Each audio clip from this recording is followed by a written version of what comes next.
Ezekiel Elliott have mutual interest in Zeke returning to Dallas next season. Keyshawn, good idea or bad idea for the Cowboys? It's a great idea. He's familiar with the team, the organization. They know who he is. What you want from him is you want some leadership. He understands the game. Why not? I won't say this is a bad idea. It's just a sad idea to me. I just don't All right, see the Eagles will take him. You know? Will they? You can have it. And I just got one more thing to say.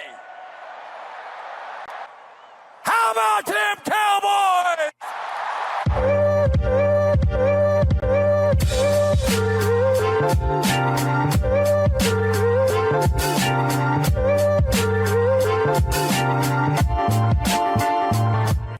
What's going on, Cowboy Nation and angry Cowboy fans around the world? Y'all know who it is.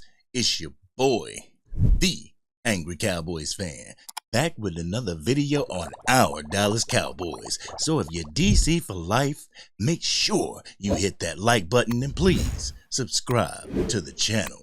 My apologies for not making any content over the weekend. Y'all know how it goes, Cowboys Nation. When it rains, it pours. My lovely wife unfortunately caught the flu, y'all.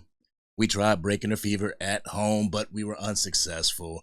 We had to go to the hospital on Easter.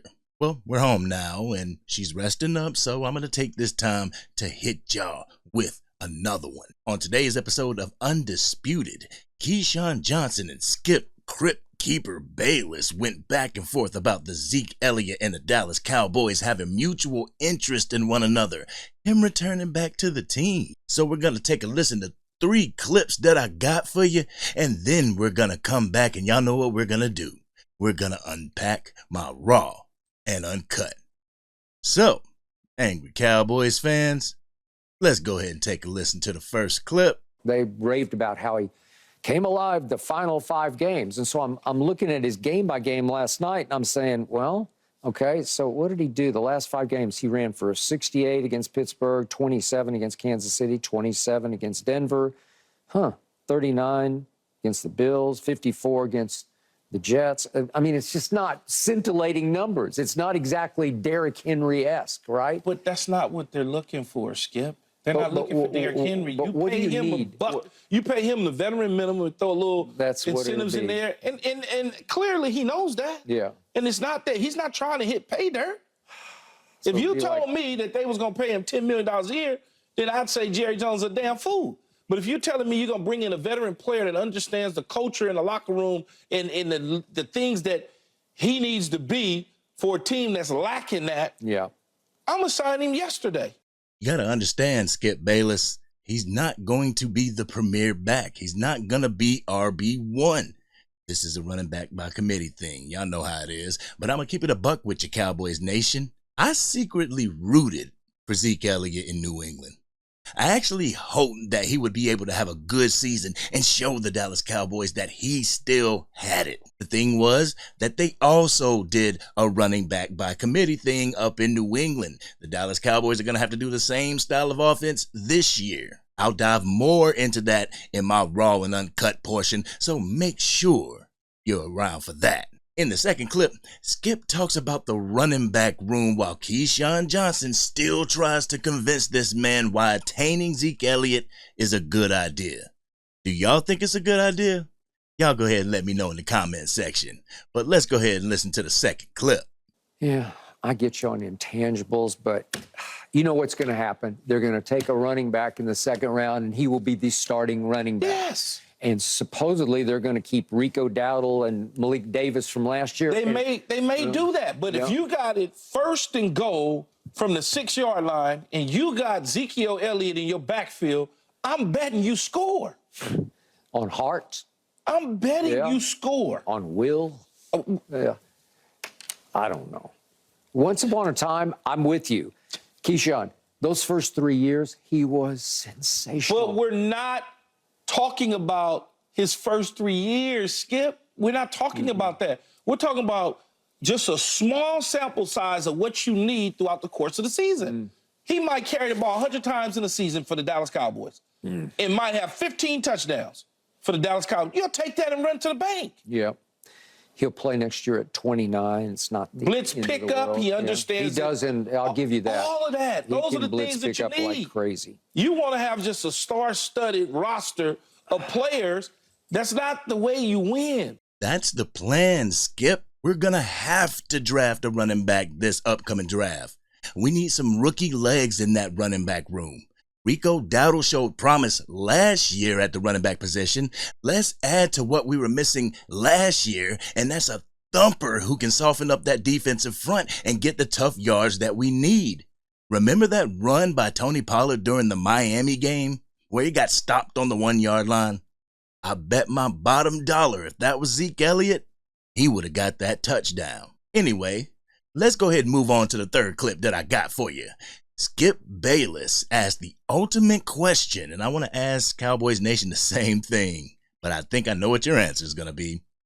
Henry or Zeke? So we're going to take a listen to that, and then we're going to come back and unpack my raw and uncut. Take it away, gentlemen. I just can't with you. I can't. Derrick Henry or Zeke? I think 10 million versus $1 million. 9 million guaranteed. Whatever, 9 million versus $1 million. Okay. Championship versus miss the playoffs. So you're making the case that Zeke's going to be our third down back, and He could be a third down back. can't run. Just can't run. Hit the wall. Lost 2 steps. In certain situations, I think Zeke will be fine. Okay. You're not paying for anything. He'll be fine and no threat to you on Monday mornings. Seriously. Y'all could have went and signed Barry Sanders and his son and Emmett and put them on the Cowboys this year, and y'all probably still wasn't going to win. I swear it always has to get personal with Skip Bayless. We got rid of Zeke because he costs too much. We got rid of Tony Pollard because he costs too much. With the running back position being devalued the way it is, did y'all really think that we were going to overpay for Derrick Henry? Come on now, Cowboys Nation. I know y'all didn't think that.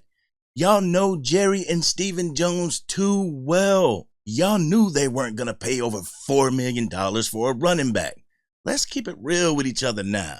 Y'all ready for my raw and uncut? Y'all ready? Let's get it.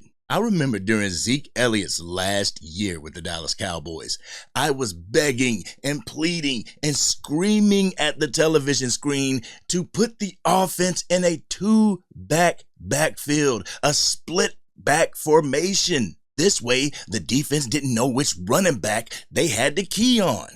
You would either have the Thunder or the Lightning that you would have to key on, and they would be in the backfield at once for the first time. Both running backs could catch out of the backfield. Zeke is great with picking up the blitz. I figured it would be a no-brainer. Needless to say, that didn't happen. I feel it could work now with Rico Dowdle and Zeke Elliott in the backfield. Or it could work with the rookie running back that we draft and Zeke Elliott. Kinda like pick your poison, you know? Angry Cowboys fans, I'm kinda on the fence when it comes to this move. I do feel we missed Zeke last year, especially in the red zone. We missed him tremendously. Just imagine Zeke running the ball on the 1 at that Miami game and not Hunter Lipke. We would have scored on that play instead of fumbled. But I also think that going back is kind of like reheating McDonald's fries. They just don't taste good, y'all. Anyway, with the free agents that are left in the free agent pool, I feel this is probably the move that makes the most sense. We need a battering ram in that backfield. Derrick Henry's not available, y'all. He is not available. Fans of Cowboys Nation really need to get over that fact. He's not coming to the Dallas Cowboys. So, who do we pick now? Dalvin Cook? Maybe. The thing is, we know what Zeke can bring and has brought to this team. He brings that veteran presence in the locker room. He brings that hard-hitting running back into the fold at a fraction of the price. It boosts morale in the locker room because you know Dak Prescott, CeeDee Lamb, Zach Martin, Micah Parsons, and Trayvon Diggs are going to love having him back on the team. He can teach the young guys on the depth chart a little something while filling a gap that is needed on the team. One thing I do agree with Skip Bayless on is that we don't need to be looking into the past for the answers. We should be looking into the future. I know people are talking about that running back out of Texas, the one that the Cowboys doctor repaired his knee. I think his name's Jonathan Brooks. I don't understand why the Dallas Cowboys are so attracted to these players who have injury history, whether in free agency or in the draft. Why do we look at the ones who have already had severe injuries like an ACL injury? I mean, I really hope it works out for the guy. I truly do. That's if we attain him. If we even don't attain him, I hope that his NFL career flourishes after that injury. But why do the Dallas Cowboys always do that? Personally, since I watched the highlights of Braylon Allen, that's the running back that I have chose every single time that I've done a mock draft. He is the equivalent to Derrick Henry. He is 6'2", 245 pounds, and a bulldozer when it comes to running the ball. You put him in the Cowboys backfield, and I believe he would demand the defense attention. Let's keep it a buck, Cowboys Nation. Who was scared of our run offense last year? What defense did we have petrified of our run? Nobody. If I were the Dallas Cowboys, I would take Braylon Allen in the 3rd round and add another thumper to that running back room. That would be him and Zeke Elliott if you were to attain both of those, while having Rico Dowdle, Deuce Vaughn, and Cavonte Turpin occasionally to make those splash plays. You also have Hunter Lipke that can be used as a battering ram as well. Whatever it is you do, Jerry Jones, you have to make it count. The stats are way too staggering for you not to add a great tandem in that backfield. Everyone heard what Colin Cowherd had to say about the team's success when we have 30 or more carries and over 100 yards rushing. It has Patrick Mahomes style success. So let's get this offense pieces so that it can complement each other. This has been your boy, the Angry Cowboys fan. What do you think about the Cowboys wanting to sign Zeke Elliott? Do you think it would help or harm the team? Let's have that conversation in the comment section. If you're digging the content and want to help the channel grow, hit that like button. We're currently 118 subs away from hitting our goal of 7,000 subs before the start of the preseason. Hell, the way things are looking, we could probably hit that before the NFL draft. Can y'all help me do that? Y'all help me do that by hitting that subscribe button and sharing this content. I truly, truly appreciate you. I hope this Zeke Elliott reunion gets the results that everybody's looking for. Whatever it may be, we'll continue to be there to cheer him on. This is your boy, the Angry Cowboys fan, and I'm out.